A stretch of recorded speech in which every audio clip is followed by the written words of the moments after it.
Okay, this is a random side note I need to add into the Handplates retrospective.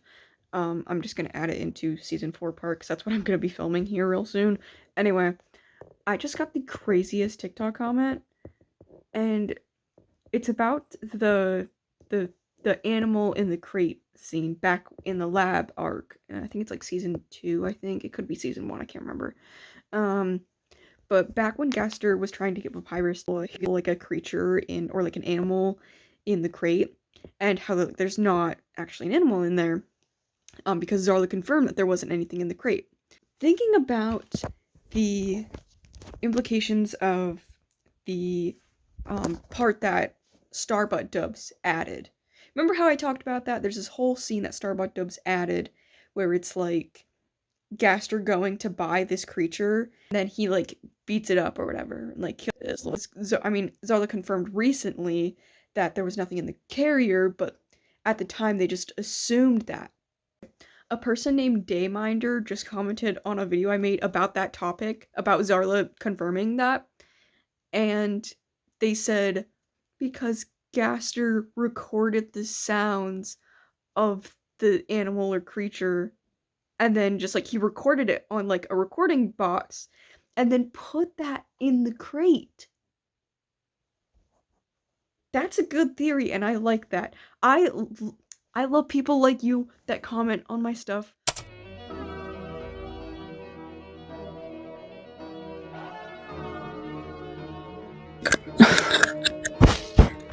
I love that I didn't have my microphone on. It's been a hot minute, okay? So everything that I missed talking about because my microphone wasn't on, was that at the very beginning, Sans and Papyrus decide that it's time for them to go on their own, and this saddens Asgore because he grew attached to them, and they grew a connection, you know? It was nice, and Asgore felt like he had his kids, back, Kara and Azriel, but so it's, time for them to go be off on their own. So, Asgore misses them and, says goodbye, and it's a really sad moment. So they go on a walk and they go by Gerson, and which Gerson showing up in Deltarune Chapter 4 is crazy. Spoiler warning. So they go on a walk and they walk by Gerson, and Gerson asks them about their handplates, and he doesn't know anything about it. He knows that they're bad. Sans already has a feeling that like something bad happened to them, but he just can't put his finger on it. And then there's a scene where Alphys and Asgore are talking, and Alphys and Asgore are basically having the same conversation that Asgore had with Gaster a while back. And there's a flashback between Asgore and Gaster talking, and they're trying to find a way to break the barrier, which is the conversation that Asgore and Alphys were having. And yeah, basically there's just a flashback of Asgore and Gaster having that same conversation, and talking about the souls and, the barrier and shit. So, yeah, that was basically everything I missed because my microphone was not on. So, yeah. Sans starts writing a journal. I don't know, somebody told him to write a journal, so Sans is writing a journal down. This doesn't last super long, but bits and pieces you see him writing in his journal and everything, and he's talking about, like, what's been going on. It's kind of a way to get the, like, kind of explain what's going on in the story. Oh, and here's a flashback scene with Gaster having that similar conversation with Asgore, and this is him showing him the capsules that hold the souls. So I'm guessing this must have been pretty early on when they fell down into the underground, which I'm always so curious as to how long they have been in the underground, because that's 7 children, and I doubt a child falls like once a year. I doubt that's the thing that happens. I feel like it's like every couple years they have a child fall into the underground. I don't know. It's hard to say how long they've been in the underground, but it doesn't really matter because Asgore and Gaster both live super long. So something I kind of glossed over is that Asgore invites Sans and Papyrus over to the school to do a little, like, I don't know, he's just like teaching a lesson on, like, I don't really know, I forget what he's talking about, but he invited Sans and Papyrus over to the school for this lesson that Asgore is doing, and Sans only, like, he was like, oh, let's just go because I think he misses us a little. And this is where Papyrus learns about Undyne, because Monster Kid is talking about Undyne and like, Undyne's so cool, man. Have you heard of Undyne?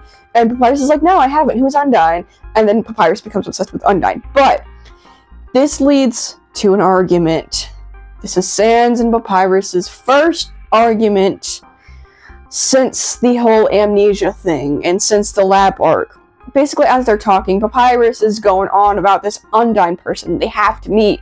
And he's kind of just talking about, like, being, not like being selfish, but he's like talking about himself in a way that Papyrus normally does. And he says something that came out as Sans isn't good enough, like, for him. Like, Papyrus is talking about how he needs love and affection, and he needs all these things, and Sans is like, well, I give that to you. And Papyrus says, you know, well, that's not good enough. And it really, like, makes Sans feel so, like, worthless. Totally fine, and then he's totally not fine and teleports away and leaves Papyrus all alone. So yeah, that's their first kind of argument. It's kind of a sad argument. It's kind of like it comes out of nowhere too. It really did, because, like, and Papyrus obviously didn't mean it. Papyrus feels like the need to impress people. He needs to show that he's brave and good and strong, and he wants to impress that someone, but he doesn't know who that is. And it's obviously like Papyrus gets these emotions from all the years of trying to, like, impress Gaster. You know what I mean? Does that make sense? Anyway. So he's like, alright, well, let's just kind of ignore this argument. Let's kind of make up and let's go meet this Undyne person. But currently, it's like the middle of the night. And so they go to meet this Undyne person, but it like, Undyne's like, just, it's literally the middle of the night. And they're going knocking at her door. And Sans, he tries to stay there as long as he can, but, you know, Sans likes to sleep, so he goes home to sleep. And Papyrus, he stays there all night long. Literally just stands there for the entire night. And then Undyne greets him and is like, you're still here. Anyway, he tries to join the royal guard, but obviously Undyne kind of turns him down, but instead says, yeah, I can give you lessons, and I can give you cooking lessons, and whatever. And we'll do that until then. And we'll talk more about Papyrus in the royal guard. Like, there is an episode that comes back to this, because Undyne says that there's no available, like, spots open for him, and that's why she can't let him in.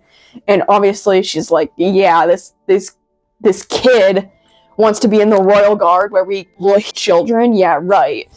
Sans has another moment of him sleeping in again. And by sleeping in, I mean, like, I think I mentioned it before, but back in the lab arc, Sans has these moments where he sleeps for, like, hours on end. And it's just, like, it's kind of, like, unusual. He goes into these, like, little, like, mini comas almost. But this one might be, like, the worst one we've seen. And when he finally wakes up and comes to, Papyrus is freaking out. He's like, yeah, so you've been asleep for 3 days? That's not okay. That's not normal. And then Sans is like, well, what about us isn't normal? Like, we're all kinds of not normal. We don't even know where we came from. And plus, I've done this already, haven't I? And Papyrus is like, no, you haven't. It is not that I can remember. Because if he did have his memories, he would have remembered. But no, he doesn't remember. And this is the first time this is happening. So, yeah, 3 days is a little extensive. Sleeping Beauty, I guess. Oh my gosh, wait, you know what I should... In case you're wondering, by the way, there's a PS5 here. That's not my PS5, that's my boyfriend's. And, yeah, you like my new updates? I did a little bit new stuff. Yeah, I have a bunch of books over here. Most of them being my amulet books. And, one of them being... Book 2. I can wrap. There it is. Book 2 comes out in, like, a week. A couple days. And I'm excited as heck. We go back to talking about handplates. Because... you never know. There might be a time where I talk about my other favorite thing right now, suitor armor, because suitor armor may currently be my recent handplates. So yeah, ooh, I need to talk about, since I'm very sidetracked right now, I need to talk about Deltarune real quick, and a little bit of Zarla. So, current events going on. So Deltarune chapters 3 and 4 are coming out really soon, like this month, kind of soon. And I'm so hyped for seeing Deltarune chapters 3 and 4.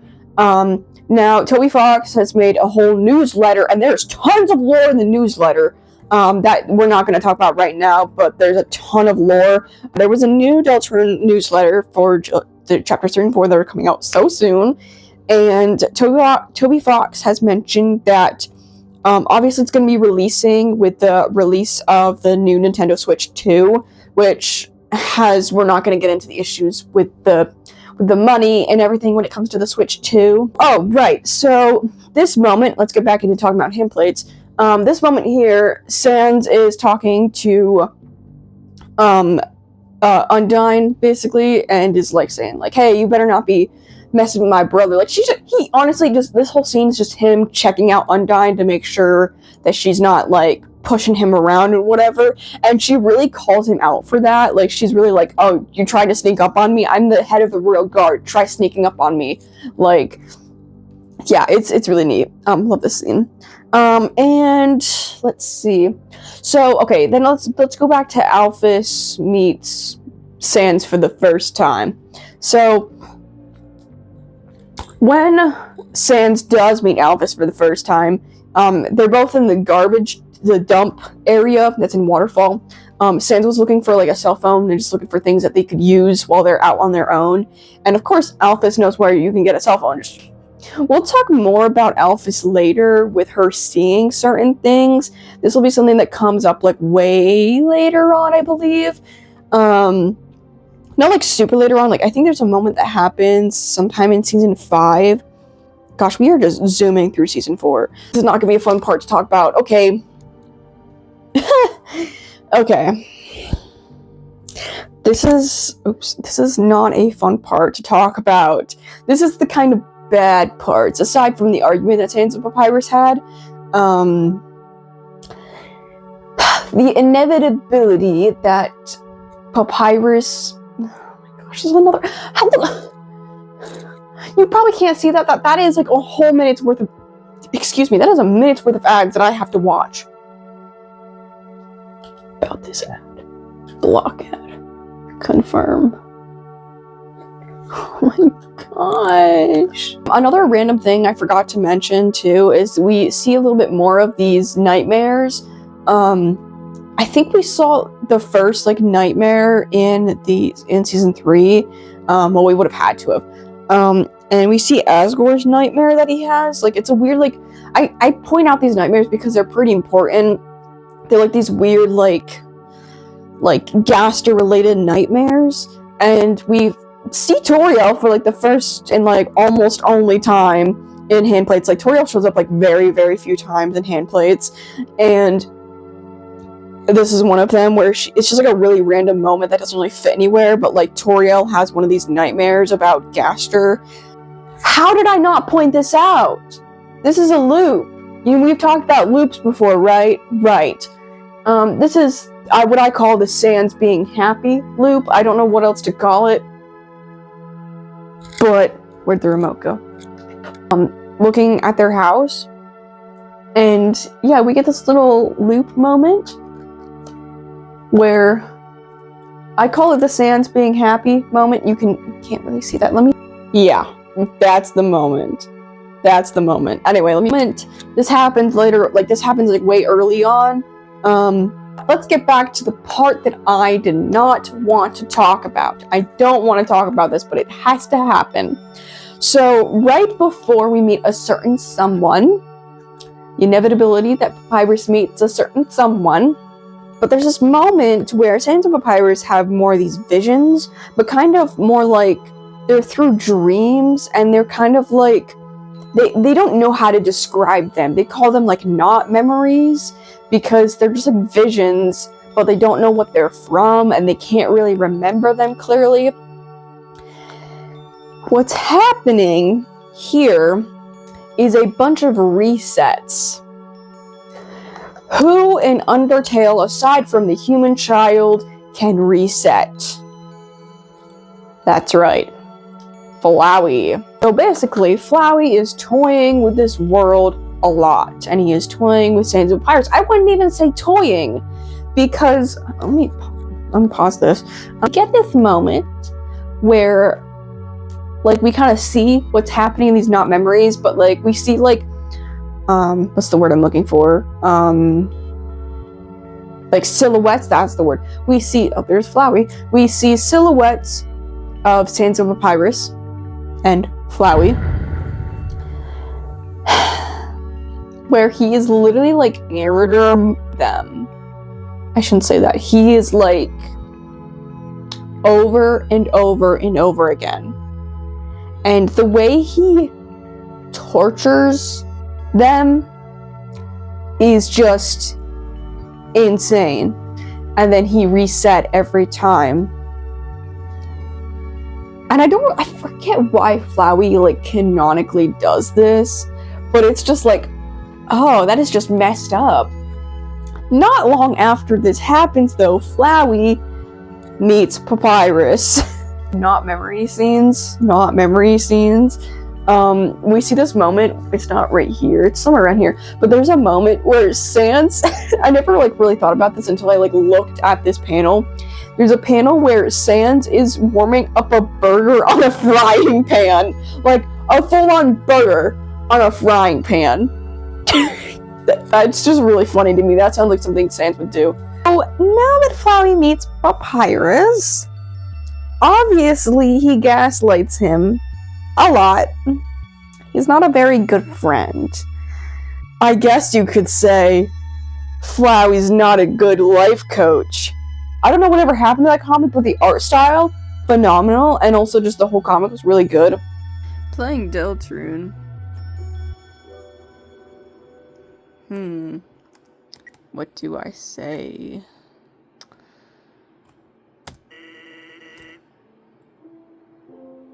No shit. Uh-huh. Yeah? Yeah, what about this flower? What about this flower? You're fucking with me. This is kind of fun. I'm playing Undertale, but watching a Deltarune Chapter 4 theory video. Yes. I love you, Sans. Go back to Deltarune. Flowey tells Papyrus about the lab. Now, I might as well just talk about it now.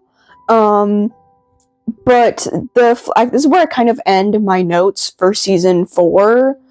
Because the Flowey arc kind of continues. I call it it's a mini arc. I call it the Flowey arc. It's not really a full-blown arc.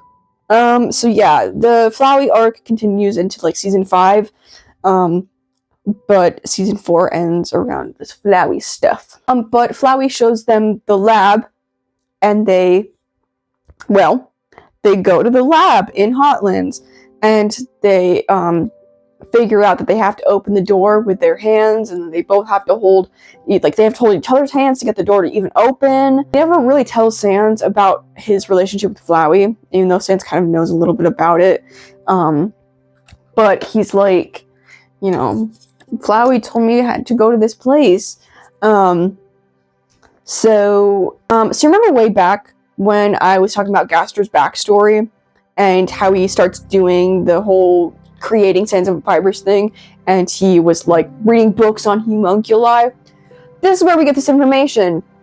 As perfectly enough, as Sands of Papyrus are in the lab, every other episode is a Gaster episode, and then in between Sands of Papyrus looking at it's literally in between Sands of Papyrus in the lab, kind of exploring. They're trying to get some memories.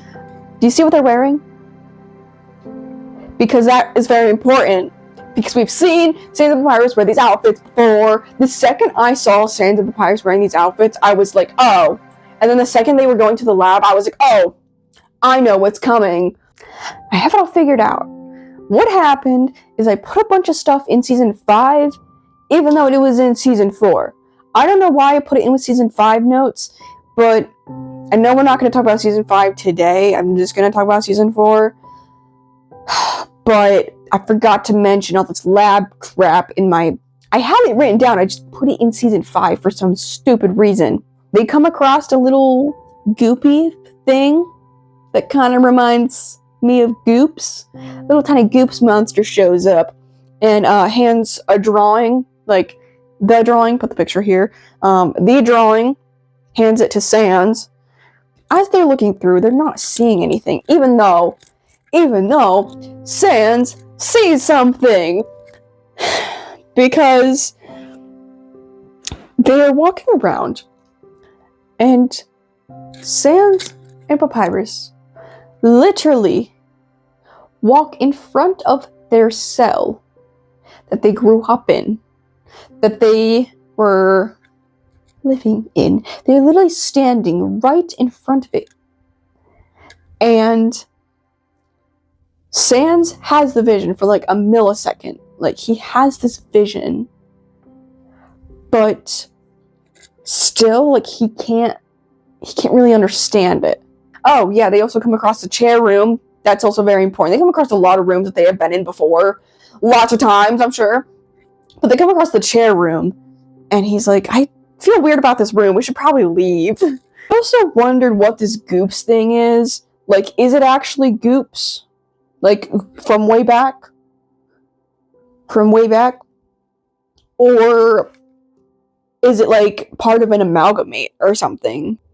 Eventually, towards the end of all this, Papyrus starts throwing a fit because he's really frustrated about not finding anything.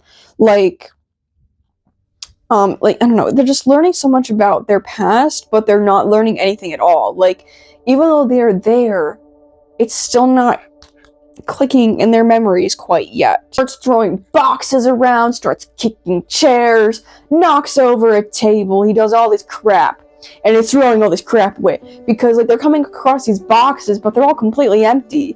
Like, these boxes are empty, and there's nothing for them to find here. A couple of things Sans does find. He finds a key, but we'll talk about that at the beginning of season 5. And he finds the color cube. And that brings back no memories, but it's not. Oh, and Sans says something to Papyrus that's really funny. People that leave their kids behind are real scumbags or something like that. I thought it was really funny. Honestly, they have every right to be upset. It's kind of funny that I talk about this kind of stuff because currently I'm cooking up something for the aforementioned suitor armor. And right now, in the suitor armor moment that I'm talking about, slight spoiler warning,